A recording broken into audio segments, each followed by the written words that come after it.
la grabación. Jóvenes, si no les aparece el link de la grabación, igual les voy a mandar a sus delegados y al mail del curso y seguramente al Classroom el link donde están las grabaciones, porque a mí me aparecen, se demoran un poco en aparecer, son medios lentos en ese aspecto, pero, pero aparecen, ¿ya? Pero de todas maneras les voy a enviar el link con la grabación de hoy día. E insisto que mañana viernes vamos a tener vamos a tener otra clase donde se va a repetir la de hoy día para que los que no alcanzaron o quieren volver a escucharme, mi hermosa voz y todo lo demás, van a tener la oportunidad de hacerlo el día de mañana. Sí, voy a conectarme a las 11 hasta que Las Vegas no ardan. Espero que esta parte sea un poquito más rapidita, no creo, pero vamos a hacer lo posible. Denme 5 segundos y comenzamos.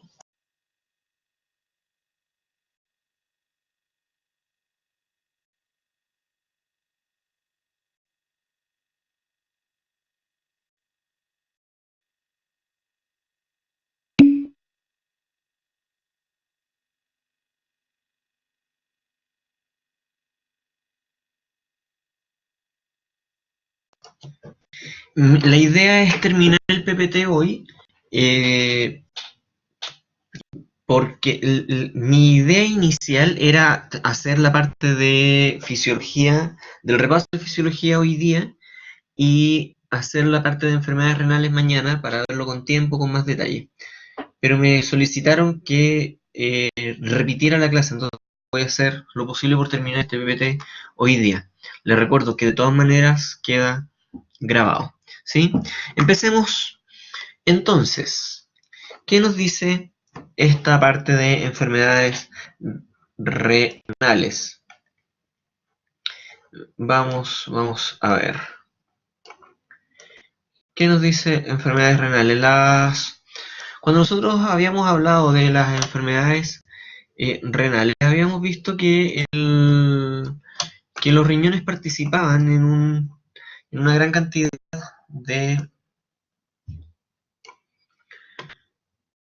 cantidad de funciones. A ver, voy a cerrar esto acá. En una gran cantidad de funciones, desde la mantención de líquido hasta también una parte endocrina importante. Por lo tanto, cuando hablemos de enfermedades renales, ¿cómo nos vamos a dar cuenta? Se va a dar por una manifestación de la función renal alterada. Eh, por lo tanto, vamos a tener los efectos de una excreción alterada de la urea, una eh, alteración en la excreción de sodio, una alteración en la excreción de potasio, así también de agua, y por lo tanto vamos a tener también una modificación y alteración en la regulación ácido-base de nuestro organismo. Y vamos a tener que cuando hablamos de enfermedad renal o cuando hablamos de patologías renales, vamos a tener que separar en distintas causas las patologías renales. Vamos a tener algunas causas que son, dependiendo de dónde se produzca, vamos a tener causas prerrenales, quiere decir que son producidas antes de llegar al riñón, causas renales y que son producidas al interior misma del riñón, y causas postrenales que son lo que viene después del riñón, principalmente en la vía urinaria. Entonces vamos a tener dentro de estas enfermedades renales algunas causas prerrenales, y como causas prerrenales nos vamos a referir a cualquier alteración que produzca una disminución en la perfusión renal o una disminución en el volumen de sangre que llega a los riñones. De esta forma, como causas prerrenales de una enfermedad renal, vamos a tener una reducción del volumen intravascular, una reducción del volumen de sangre. ¿Cómo puede ocurrir esto? Mediante alguna hemorragia, durante la pérdida de líquido por diarrea o vómitos, y también vamos a tener una pérdida de líquido importante por medio de quemaduras. Otra forma de tener una alteración en la perfusión renal va a ser porque el corazón no esté bombeando la suficiente sangre. Por lo tanto, vamos a tener que causas prerrenales, también va a entrar la insuficiencia cardíaca, generadas por infarto al miocardio o alguna lesión vascular. Y lo otro también que nos va a afectar el cómo la sangre llega a los riñones es el estado del resto de los vasos sanguíneos. Por lo tanto, una vasodilatación periférica potente o una hipotensión resultante por esta vasodilatación también va a alterar el cómo la sangre llega a los riñones. Por lo tanto, vamos a tener que los shocks anafilácticos, las anestesias, las septicemias o infecciones graves van a generar que la sangre de alguna u otra forma sea secuestrada en estos espacios y que no llegue al riñón. Por lo tanto, vamos a disminuir la perfusión renal, vamos a disminuir el volumen de sangre que llega a los riñones. Vamos a tener también algunas causas intrarrenales, que son todas estas causas de enfermedad propias al interior del riñón. Dígame, Falco. Profe, cuando usted habla de prerrenal, ¿se considera prerrenal la arteriola, la arteria renal, la arteria, por ejemplo, la que entra y la que sale, antes del riñón, donde está antes del No, glomérulo? no, porque ahí estamos hablando de intrarrenal. Nos vamos a referir como prerrenal a todo lo que está fuera del riñón y antes del riñón. Ya. Aquí en este caso, cuando tú hablas de la arteriola aferente y eferente, estamos hablando de dos estructuras que se encuentran al interior del riñón, por lo tanto, son estructuras y patologías como causa intrarrenal. ¿Sí? Ya. Sí, sí, sí. ¿Alguien más? ¿Alguna duda? Continuemos entonces. Como causa intrarrenal, vamos a tener lesiones, por ejemplo, de vasos pequeños del glomérulo. Y aquí es donde está lo que mencionaba recién Falco, de la arteriola eferente y también principalmente de los capilares glomerulares. Por lo tanto, cualquier inflamación como una vasculitis en estos vasos sanguíneos va a ser una causa intrarrenal. Émbolos de colesterol, o tapones que se produzcan al interior de los vasos sanguíneos, hipertensión de estos vasos o alguna glomerulonefritis, alguna inflamación del glomérulo que se genere de forma aguda. También como causas intrarrenales vamos a tener que cualquier lesión que ocurra en los podocitos, y a esto se refiere con lesión epitelial tubular, con los podocitos y con las células que conforman el túbulo renal, también va a ser una causa intrarrenal. Todos estos conductillos que existen al interior del riñón que se vean alterados son causas intrarrenales, ¿sí? Y no solamente lo que está al interior de los conductos, sino que las estructuras que puedan estar rodeando el conducto también van a ser considerados como lesión intrarrenales, y ahí lo que tenemos lo llamado lesión intersticial. Toda esta parte no funcional, sino que más bien de sostén, que esté participando al interior del riñón, va a formar parte de las causas intrarrenales. Por ejemplo, y aquí entra no solamente la arteriola aferente eferente, no solamente el glomérulo, sino que, por ejemplo, lesiones en la cápsula de Bowman, lesiones en los túbulos, lesiones en los capilares peritubulares, también lesión en las células mesangiales, también entran en esta categoría de causas intrarrenales. Y posteriormente tenemos las causas postrenales. Causas postrenales, ¿qué quiere decir esto? Que ya en la vía urinaria, y aquí estamos hablando desde los cálices renales en adelante, cuando ya la orina está formada, Aquí vamos a tener algunas, dentro de estas causas porrenales, algunos cálculos renales en los cálices o en la pelvis renal o en los uréteres y también algunos tumores. Por ejemplo, un tumor en la próstata que está obstruyendo la salida de la orina desde la vejiga, también va a ser una causa de enfermedades postrenales. ¿Se entiende? ¿Dudas al respecto? ¿Consultas?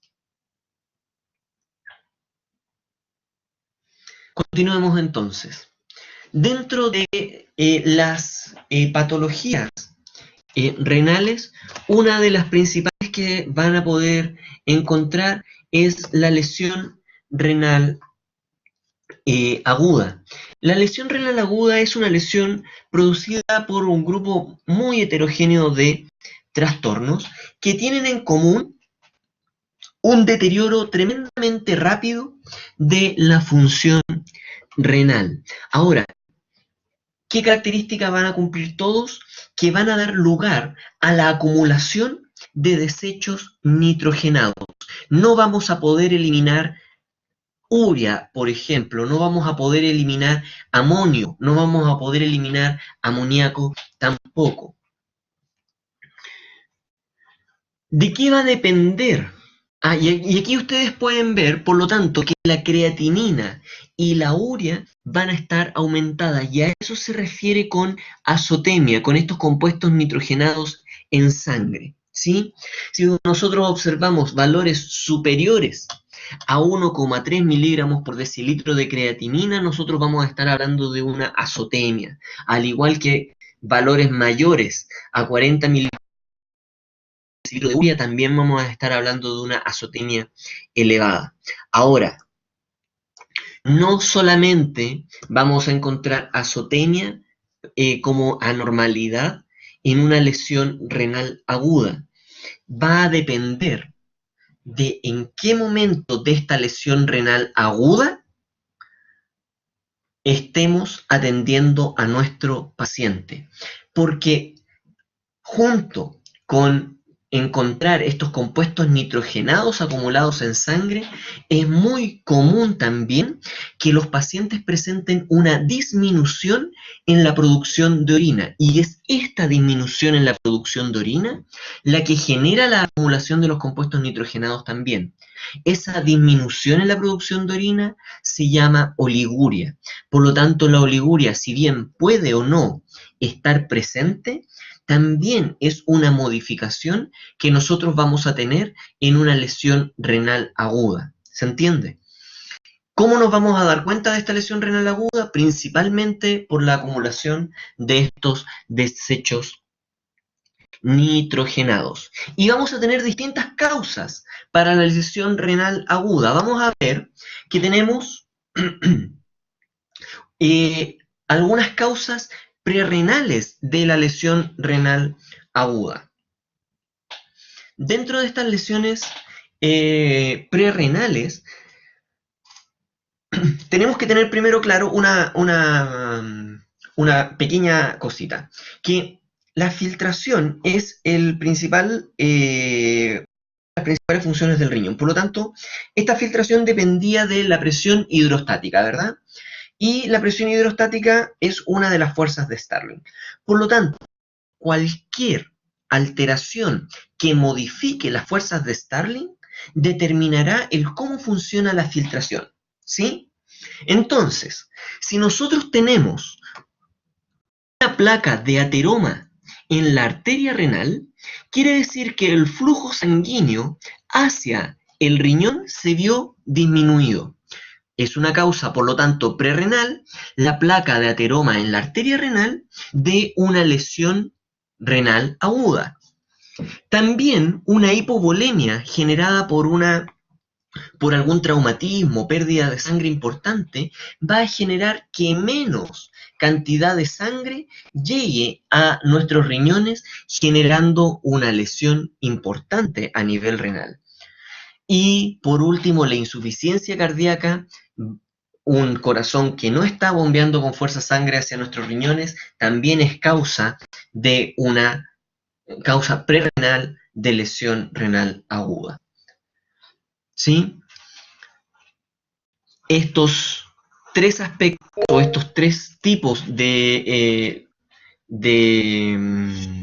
alteraciones van a determinar una menor llegada de sangre a nuestros riñones.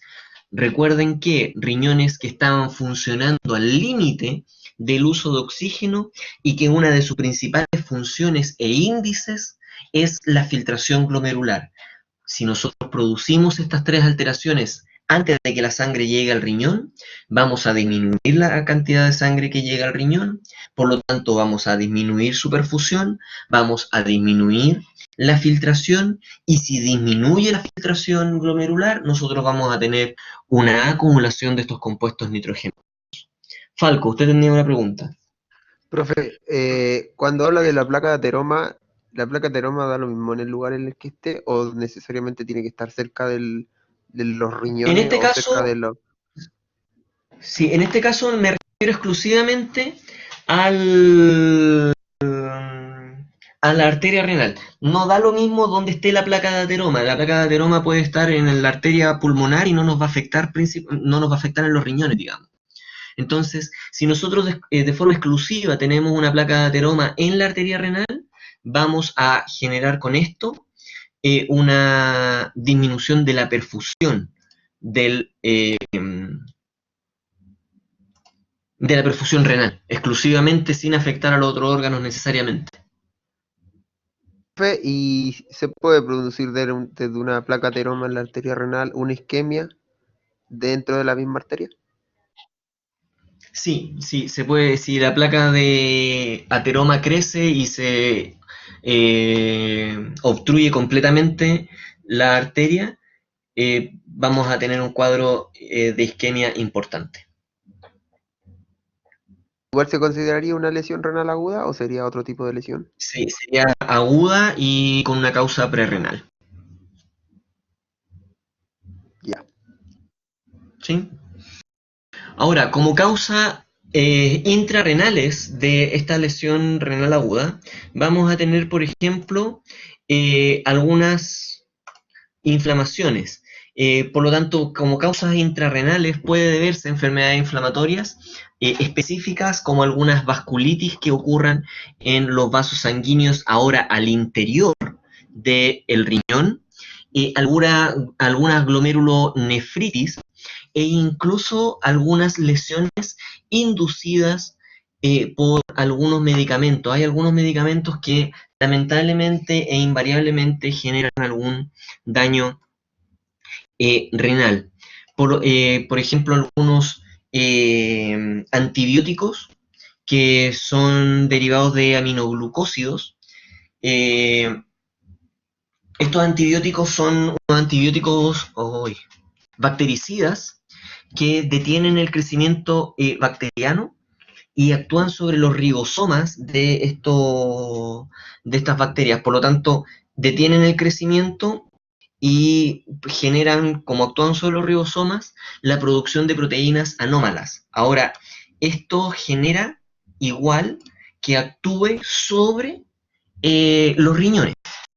Y si bien es específico para bacterias, dado que tienen un metabolismo más alto las bacterias, les va a afectar a ellas. Pero, lamentablemente, también el fármaco puede afectar a nuestro cuerpo. Ahora tenemos que ver el costo-beneficio y esta lesión renal aguda puede revertirse una vez cesado el uso del fármaco. Todo esto va a depender del área que se vea comprometida por el fármaco, ¿sí? Otras causas intrarrenales también es, por ejemplo, la acumulación de algunas proteínas. Y aquí me refiero, y aquí entra en juego, por ejemplo, en este esquema que se muestra a su derecha y arriba, estábamos hablando de las vasculitis ocurridas al interior del riñón. Y abajo aparece un glóbulo rojo reventándose. ¿Qué pasa con esto?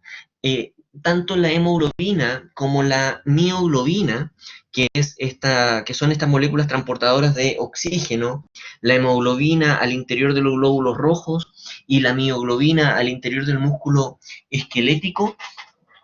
Cuando se rompe estas células y se libera tanto hemoglobina como mioglobina, esta puede precipitar al interior del glomérulo, ¿sí? Por lo tanto, la ruptura de glóbulos rojos y también la ruptura de músculo esquelético, que se llama rhabdomiolisis, va a generar que estos compuestos, y en este caso vamos a hablar particularmente de la mioglobina, que precipite en los glomérulos. Y cuando precipitan los glomérulos y se va acumulando, va a dificultar la filtración glomerular, la va a entorpecer y va a hacer que estos compuestos nitrogenados se empiecen a acumular, y también va a promover la destrucción, producto de la acumulación de proteínas, va a promover la destrucción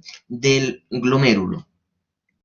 Ahora, ¿cómo nosotros podemos evitar que esta mioglobina precipite en el glomérulo? Principalmente la vamos a evitar promoviendo una diuresis alcalina. ¿Y a qué me refiero con diuresis alcalina? Con la producción de una orina con un pH elevado. Sí, estamos hablando de un pH alrededor de 7,8. Y esto se logra mediante la incorporación de bicarbonato en el paciente. Y así se alcaliniza la orina, y nosotros impedimos y evitamos con esto que la mioglobina precipite los glomérulos y sea eliminada a través de la orina esta mioglobina. ¿Y cuándo se produce rhabdomiolisis? Cuando se produce ruptura de músculo esquelético, por ejemplo, en un traumatismo importante, en algún accidente automovilístico donde se vean comprometidas la musculatura de las piernas, de los brazos. Entonces, una de las primeras cosas que nosotros tenemos que cuidar en los pacientes que vienen con algún traumatismo severo es la función renal. Y lo otro que ha generado en el último tiempo rhabdomiolisis, yo no sé cómo han avanzado los estudios en eso, que es ruptura, insisto, de músculo esquelético, es en el, en el cross, algún deportista el CrossFit. El CrossFit, por lo general, estaba llevando todos los músculos hacia la fatiga muscular, y se vio asociado al CrossFit un gran índice de rhabdomiolisis, una gran cantidad de ruptura de músculo eh, esquelético por llevar estos músculos a la fatiga muscular. Entonces, en estas personas también se puede sobrecargar la función renal por la liberación de mioglobina hacia el plasma, y que llegue a los riñones. Pero no es tan importante, obviamente, esa mioglobina que se libera producto del ejercicio extremo, como la de los traumatismos severos, ¿sí? Pero sepan ustedes que puede ocurrir.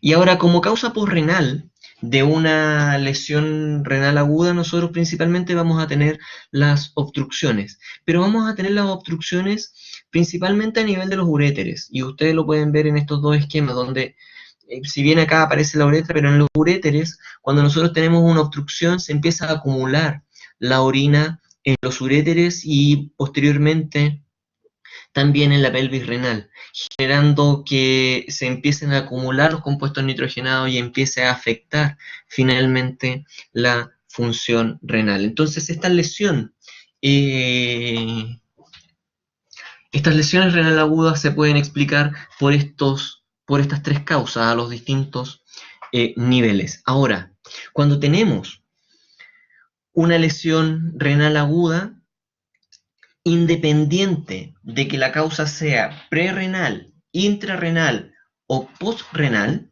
cuando no hay un tratamiento adecuado, vamos a tener la producción de una necrosis tubular aguda, donde en este esquema pueden ver que está el glomérulo, posteriormente está los túbulos renales y observen acá este esquema, esta necrosis tubular aguda, que es muerte celular de los túbulos, incluso va a tener desprendimiento de las células que componen y constituyen este túbulo. Ahora, dependiendo de el tiempo que se genera el inicio de esta lesión tubular aguda y cuando recibe el tratamiento este paciente, es si esta necrosis tubular aguda y esta muerte celular es reversible o no. Los mecanismos precisos por los cuales ocurre la necrosis tubular se desconocen, no se sabe muy bien cómo pasamos de tener una disminución en la velocidad de filtración glomerular y una disminución en la perfusión renal a una necrosis tubular aguda.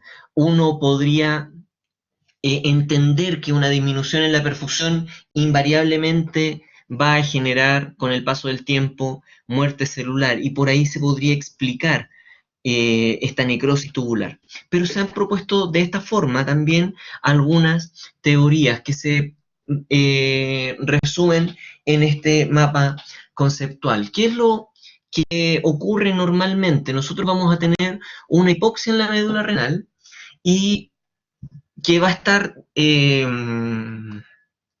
originada por una disminución en la perfusión, por una disminución, y esta disminución en la perfusión, por lo tanto, va a generar una disminución en la filtración glomerular. Por eso es que acá nosotros lo que vamos a tratar de hacer sí o sí, y eso es lo que intenta explicar este mapa conceptual, es que se va a tratar de alguna u otra forma de aumentar los suministros de sodio a la mácula densa. ¿Para qué? ¿Y cómo se va a hacer esto? Se va a aumentar una vasoconstricción de la arteriola renal. ¿Mediante qué mecanismos? Mediante la liberación de prostaglandina, adenosina, óxido nítrico. Con eso vamos a tratar nosotros de revertir y aumentar con esto la perfusión y la velocidad de filtración glomerular. ¿Por qué? Porque vamos a generar un aumento del flujo sanguíneo, vamos a determinar que exista, por lo tanto, una suficiencia de oxígeno a nivel medular. Vamos a tratar de redistribuir la sangre al interior del riñón con esto, con la finalidad de aumentar la velocidad de filtración glomerular. Y esto es lo que nos explica esta parte del mapa conceptual, lo que ocurriría de una forma normal o en una primera etapa de esta lesión renal aguda. Sin embargo, cuando esto no recibe los tratamientos adecuados, nosotros vamos a tener un reordenamiento del citoesqueleto de las células de los túbulos por esta falta de oxígeno, por esta isquemia. Esto va a determinar, como existe un reordenamiento del citoesqueleto, la célula del túbulo va a perder su polaridad. ¿Y a qué se refiere con esta pérdida de polaridad? Que nosotros ya no vamos a reconocer completamente lo que existe o lo que estaba orientado hacia el túbulo y lo que estaba orientado hacia la parte del vaso sanguíneo, donde ocurre esta reabsorción y esta secreción de los distintos componentes. Si la isquemia continúa, invariablemente, recuérdenlo, va a haber muerte celular, va a haber necrosis. Se va a ver comprometido también las uniones intercelulares. Y cuando se ven comprometidas las uniones intercelulares, nosotros vamos a tener el desprendimiento de las células en los túbulos renales. ¿Sí? Estas células, al no tener los componentes de oxígeno adecuados, van a carecer de los componentes energéticos ahora para mantener las uniones intercelulares al interior del túbulo y se van a soltar. Va a haber una adhesión inapropiada y estas células como no pueden salir hacia el lecho sanguíneo de los túbulos, van a caer al interior del túbulo. Y una vez que caen al interior del túbulo, lo van a obstruir. Cuando esto ocurre, se genera un daño adicional al interior del túbulo, porque a esta cuestión ahora no solamente le falta oxígeno, sino que el líquido que pudo haber sido filtrado, ya no puede pasar correctamente a través de los túbulos. Entonces vamos a tener una insuficiencia renal aguda con un compromiso de túbulos, porque vamos a tener una isquemia y además vamos a tener una obstrucción. Van a empezar a generarse otros factores, ¿por qué? Porque recuerden que no solamente se está muriendo la célula, se está muriendo por una necrosis. Acompañado a la necrosis viene también la inflamación. Y van a haber algunos factores proinflamatorios protectores, pero otros factores que van a hacer y que van a complicar la existencia de estos túbulos y que van a determinar, dependiendo de la cantidad de factores proinflamatorios y antiinflamatorios, vamos a poder tener o la regeneración de túbulos renales o una insuficiencia renal irreversible. Y cuando hablamos de insuficiencia renal irreversible, hablamos de que si esta persona o este paciente no recibe un trasplante, eh, lo más probable es que esté expuesto, si queda bien, a diálisis permanente. ¿Se entiende? Consultas al respecto. Profe, si tiene una insuficiencia renal irreversible, si pierde un riñón, el otro no genera la misma función, no actúa igual. Si pierde un riñón, sería lo mejor que le podría haber pasado porque, a ver, si pierde un riñón no pasa nada, porque el riñón tiene una tremenda reserva funcional. Nosotros podemos perder el 50% del riñón, eso quiere decir un riñón, y nosotros vamos a funcionar espectacular. ¿Sí? ¿Cuándo vienen los problemas? Cuando nos queda un 20% viable del riñón. ¿Sí? Ahora, ¿qué pasa? Que acompañado con todos estos mecanismos, hay una inflamación igual generalizada del riñón.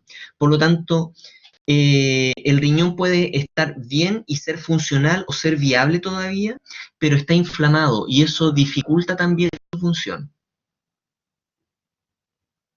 Con esta dificultad también generaría un daño en la velocidad de filtrado y también podría filtrar Y proteínas, por ejemplo.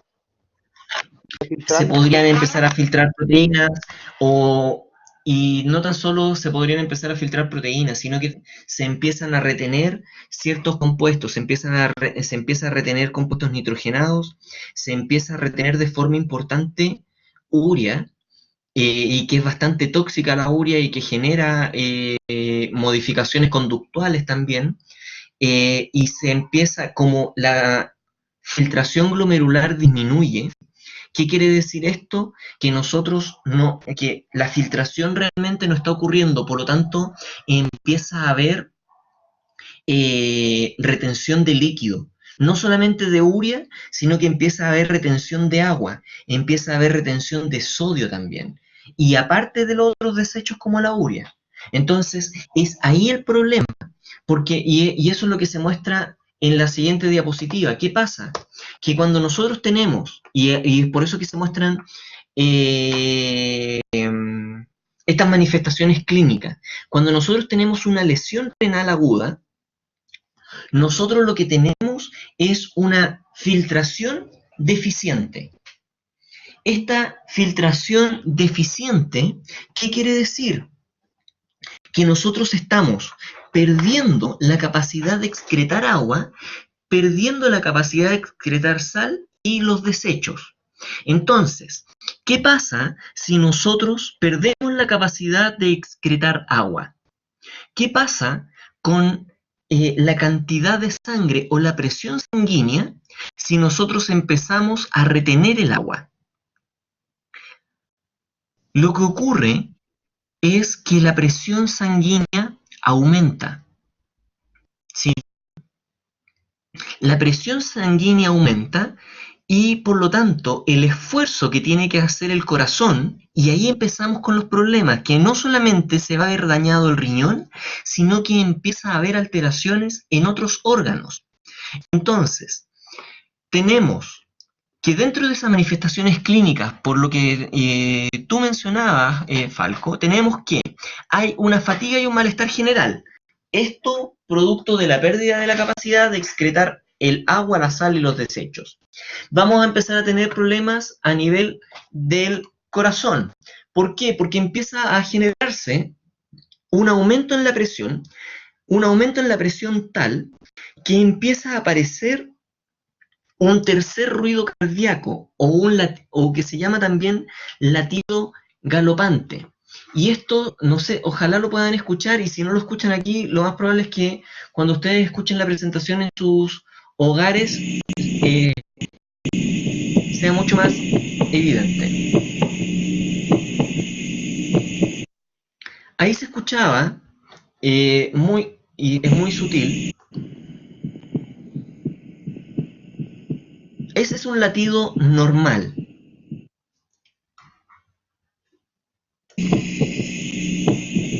Y ahí hay tres sonidos en el ciclo cardíaco. Eso se conoce como un latido galopante. ¿Por qué ocurre este tercer latido, este tercer ruido cardíaco? Es la presión que se ejerce sobre el corazón al momento de estarse llenando, al momento de estar expulsando el agua, porque aumenta tanto la retención de agua que aumenta la presión arterial. Ahora, recuerden también que si empieza a haber retención de líquido, empieza a aumentar la presión arterial, no solamente puede gatillar una insuficiencia cardíaca del lado izquierdo, que es uno de los una de las primeras cavidades que se va a ver afectada, sino que también lo que está antes, que es el sistema respiratorio. Por lo tanto, vamos a tener, dependiendo de la gravedad y la profundidad del estado de evolución, vamos a tener personas que pueden tener disnea, vamos a tener personas que presentan ortopnea, vamos a tener personas que presentan también edema periférico, porque es tanto lo que aumenta la presión al interior de los vasos sanguíneos que el líquido sencillamente, por este aumento de la presión hidrostática, abandona los vasos sanguíneos y se instala en otras zonas. Entonces, son tremendamente importantes considerar todos esos efectos que tiene una falla en la excreción de agua y en la excreción de sales que hay en estos pacientes. Profe, Dígame. el latido galopante, yo me acuerdo que usted habló en algún momento que también se generaba por un daño en las valvas del corazón. Por ejemplo, había un Sí, daño y eso también es por la cantidad de líquido que por la presión que ejerce el líquido sobre el corazón. cuando se produce ese ruido, a ver, habíamos hablado de que este latido galopante siempre estaba asociado a un aumento en la presión sanguínea. Este aumento de la presión sanguínea podía empezar a generar otro tipo de sonidos que podía estar asociado a una alteración en la función de las válvulas, pero que va a generar otro tipo de sonidos que son los soplos, que es cuando la sangre, producto de que las válvulas no se están cerrando bien, se devuelve sangre al corazón. Pero cuando hablamos del tercer ruido cardíaco o de el latido galopante, hacemos referencia a el sonido de la sangre golpeando la pared del corazón con una tremenda presión, ¿sí? Sí, sí, profe. Ahora recuerdo, gracias. Entonces, uno de los parámetros que nos va a ayudar también a evaluar la el estado del riñón en una lesión renal aguda es esta fracción excretada de sodio, ¿sí? Que es lo que aparece aquí abajito, donde nosotros tenemos que hacer una relación entre el sodio que está en la orina con el sodio que nosotros tenemos en el plasma. Y esto tenemos que relacionarlo igual a un valor que sea, que nos indique y que nos hable de la velocidad de filtración glomerular. Por lo tanto, nosotros vamos a hacer esta relación del sodio hacia la creatinina. Esta creatinina, vamos a hacer la relación entre la creatinina y la creatinina en el plasma. Entonces, ¿qué es lo que nosotros estamos haciendo con esta fracción de eyección? Estamos viendo, primero, cómo está funcionando la velocidad de filtración glomerular y cuánto sodio nosotros somos capaces de excretar en la orina. Entonces, este índice nos va a hablar de cómo está funcionando realmente nuestro riñón frente a una lesión eh, renal aguda. Por lo general, esta fracción de eyección del sodio debiese ser igual al 1%, ¿sí? Cuando tenemos valores inferiores al 1%, estamos hablando de una lesión renal aguda.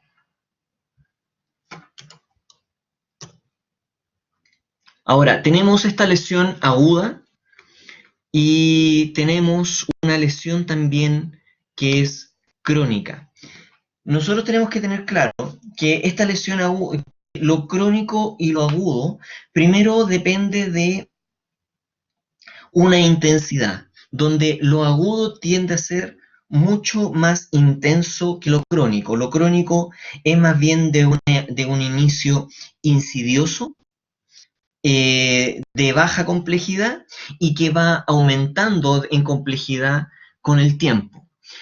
En cambio, lo agudo es potente desde el principio, ¿sí? Ahora, una lesión aguda en el riñón puede pasar y evolucionar a una lesión crónica, ¿sí? Pero cuando nosotros tenemos una lesión crónica, nosotros vamos a tener otros datos que no nos va a dar la lesión aguda. ¿Qué otros datos o qué cosas van a acompañar a una lesión crónica en el riñón? Nos vamos a centrar, cuando tenemos una lesión crónica en el riñón, en los efectos, en otros efectos o en otros procesos que regula el riñón. Habíamos dicho que el riñón regulaba, por ejemplo, los niveles de calcio. Habíamos dicho que el riñón también regulaba, por ejemplo, los niveles de glóbulos rojos.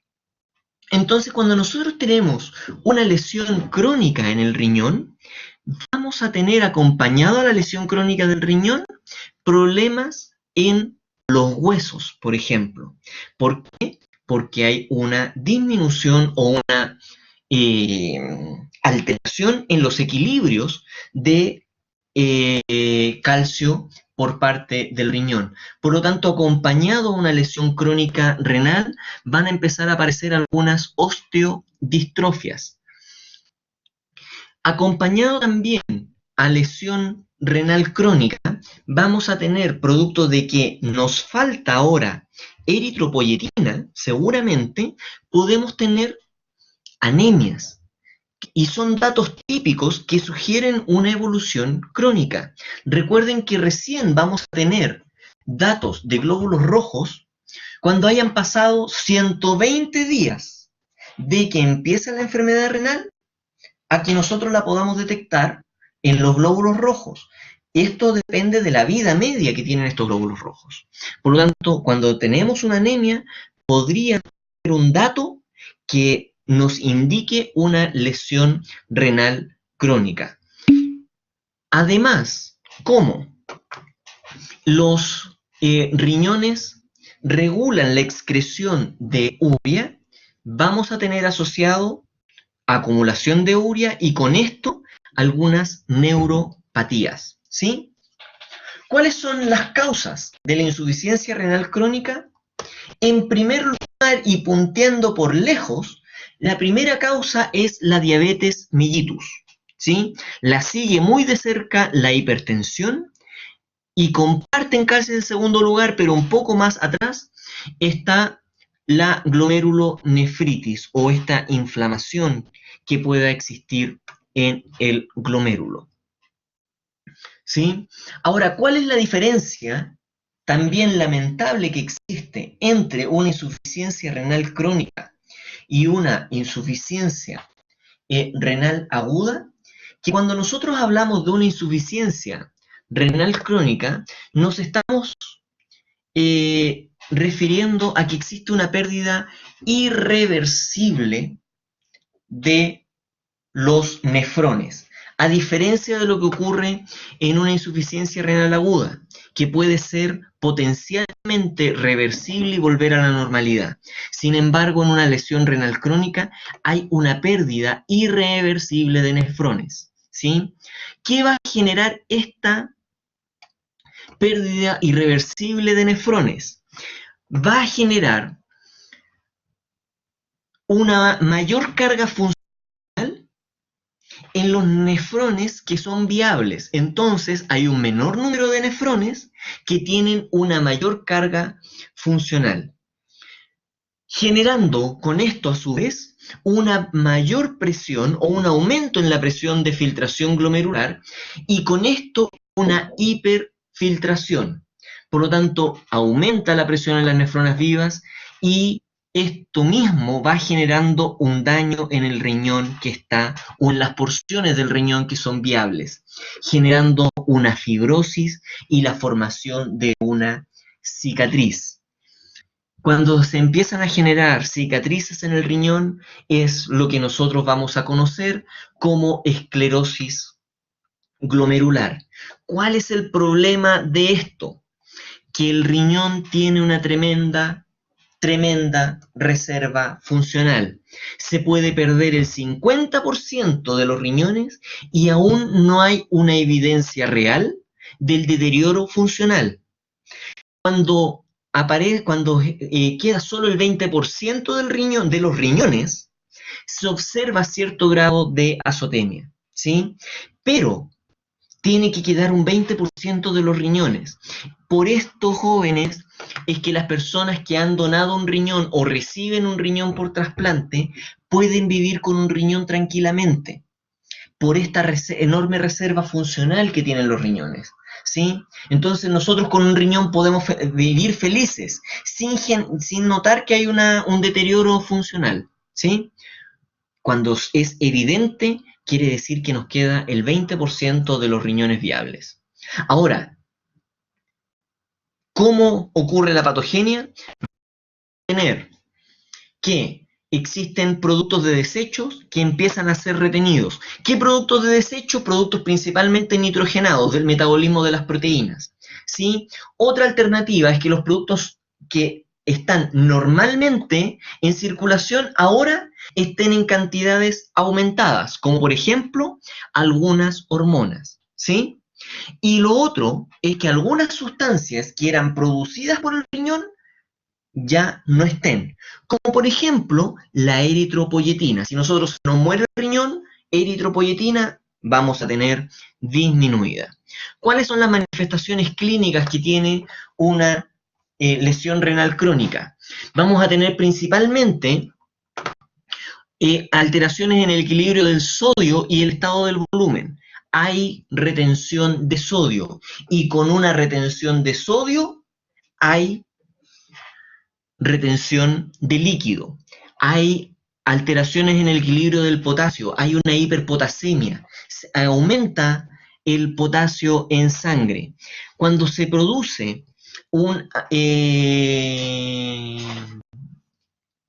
un aumento de potasio en sangre. Esto involucra también que hay un aumento de aldosterona que está funcionando. Y si se secreta mayor cantidad de aldosterona, significa que se está también reteniendo sodio y por lo tanto aumenta nuevamente la retención del volumen. También hay una capacidad disminuida en excretar ácidos y tener las bases. Por lo tanto, hay una acidosis metabólica que se está generando. Se generan alteraciones en el equilibrio de los minerales y huesos. ¿Por qué? Porque no hay una absorción adecuada de calcio a nivel intestinal. ¿Por qué? Porque disminuye la producción de calcitriol por parte del riñón. Además, junto con esto, hay una hiperproducción de hormona paratiroide y hay un metabolismo, recuérdenlo, de la vitamina D alterado. Esto determina que exista una resorción ósea, una degradación del hueso y genera huesos frágiles. Esto se llama osteomalacia, que son huesos frágiles. Y esto es propio de una insuficiencia renal crónica. ¿Sí? Empieza también a haber anormalidades cardiovasculares y pulmonares. Hay insuficiencia cardíaca congestiva y con esto edema pulmonar. ¿Sí? Empiezan a haber, producto de la acumulación de urea y mal manejo del potasio, empiezan a haber anormalidades neuromusculares. ¿Y esto dónde se nota? En la producción de forma exacerbada de hipo, en la producción de calambres y algunos espasmos abdominales, ¿sí? También empiezan a generarse anormalidades endocrinas, disminuye la cantidad de producción de estrógeno, y por eso en una insuficiencia renal crónica hay una alta incidencia de amenorreas y también baja la concentración de testosterona, ¿sí? Por lo mismo está asociado también a disfunciones eréctiles en el caso de hombres. Ahora, embargo, sin embargo, dentro de esas anormalidades endocrinas, el riñón es un sitio de eliminación de la insulina, ¿sí? Cuando se nos muere parte del riñón o no funciona parte del riñón, nosotros estamos perdiendo un sitio de eliminación de la insulina.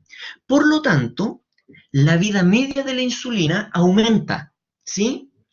Y esto podría generar un efecto estabilizador en los diabéticos y podríamos, si bien no revertir el estado de diabetes, podríamos mejorar o se podría generar una mejora en la condición de estos pacientes. ¿Se entiende? Empiezan a haber algunas anormalidades dermatológicas producto de esta disminución de la eritropoyetina. Dentro de esto vamos a encontrar eh, ¿y qué relación tiene lo dermatológico con la eritropoyetina? Vamos a encontrar palidez. ¿Palidez por qué? Porque empiezan a existir anemias y ahí tiene la relación con la eritropoyetina. Empieza a haber una pigmentación gris por una hemocromatosis, por una degradación de los glóbulos rojos que se empieza a acumular ciertos pigmentos en la piel. Y lo otro que aparece también es una condición que se llama escarcha urémica. Por esta concentración de urea exacerbada en estos pacientes, al momento de sudar, el sudor lleva grandes concentraciones de urea y cuando se evapora este sudor, precipitan los cristales sobre la piel. Cuando precipitan los cristales sobre la piel, genera esta escarcha urémica, cuando estos niveles de la urea son extremadamente altos. ¿Sí? Jóvenes, Vamos en la diapositiva 16 de 48. He visto que varios de sus compañeros han salido quedando 25 de los 40 que eran originalmente. Eh, por eso es que yo quería hacer esta clase en dos tandas. ¿Les parece que paremos un ratito? Yo tengo que terminar sí o sí, mañana va a ser exactamente lo mismo, pero que piensen muy bien si es que quieren seguir teniendo dos veces la clase el día jueves o el día viernes, o lo hacemos mucho más parcelado, aprovechamos el tiempo que nos queda y hacemos la clase en dos tandas. No quiero que lo discutan ahora, pero quiero que lo consideren, porque esta clase, lamentablemente, tengo que terminarla hoy día, ¿sí? Así que les pido en estos momentos que paremos 10 minutitos, porque necesito hidratarme, porque es harta saliva la que he gastado, y continuamos con lo que es síndrome nefrítico, síndrome nefrótico, en 7 minutitos más. ¿Sí? Eso.